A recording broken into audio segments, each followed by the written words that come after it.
Hello everyone, how are you. तो चलिए आज आपको सुनाते हैं एक बांस की कहानी। हाँ, बाम्बू की कहानी। ये बांस की कहानी चाइना की है।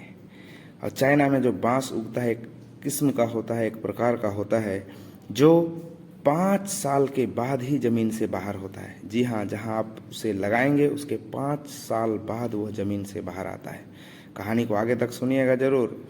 और ये 5 साल तक उसे खाद पानी देते रहना पड़ता है। अगर बीच में उसे रोक दिया जाए तो गड़बड़ हो जाएगा। यदि इसे लगातार खाद और पानी न मिले तो यह जमीन के अंदर ही मर जाता है। इस तरह से जब वह 5 साल के बाद जमीन से बाहर आता है तो वो 5 साल के अंदर ही 90 फीट की ऊंचाई तक बढ़ जाता है, ग्रो कर जाता है।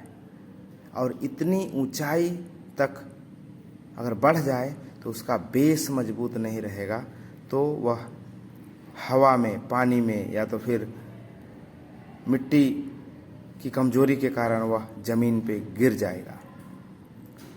ये अपने बच्चों के लिए भी सही है।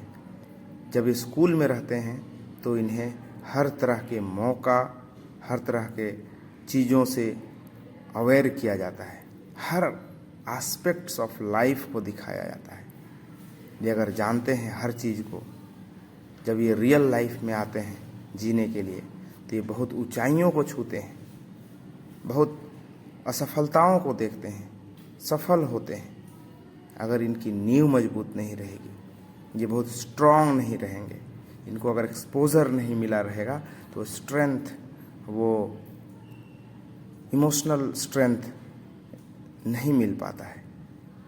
तो मैं ये कहना चाहता हूँ इस कहानी के द्वारा कि स्कूल एक ऐसा जगह है जो बच्चों में अनेक तरह के गुण को स्टिल करता है, उसमें लगाता है बच्चों के दिलों और दिमाग में, और यही चल करके आगे उसे एक बेहतर इंसान बनाता है।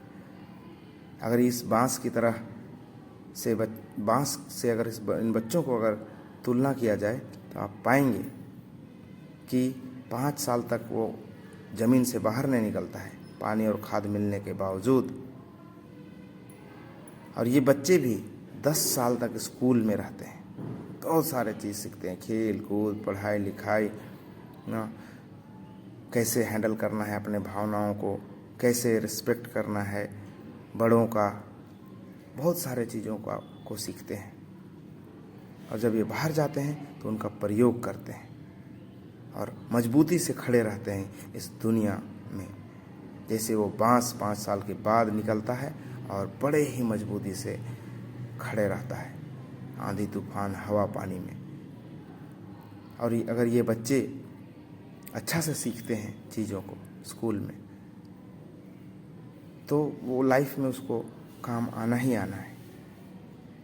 ये बहुत सारे तरह तरह का फ़ोटोज़ डाल के, इस तरह का वीडियोस बनाने का मकसद सिर्फ इतना ही है कि हर एस्पेक्ट बच्चों का अच्छा होना चाहिए, हर चीज़ से अवगत होना चाहिए, और उसके बाद ही वो उसे अपना करियर ऑप्शन चुनना चाहिए। सिर्फ 2 ही चीज़ के बारे में जानते हैं, एक रसगुल्ला है, एक गुलाब जामुन है। 2 ही ऑप्शन है तो दोनों में से तो एक खाना ही पड़ेगा, मजबूरी है, तीसरा कोई ऑप्शन है नहीं। ये तीसरा ऑप्शन कब मिलेगा? जब आप दूसरे दुकानों में भी जाएंगे। ये तीसरा ऑप्शन लाइफ का कब मिलता है?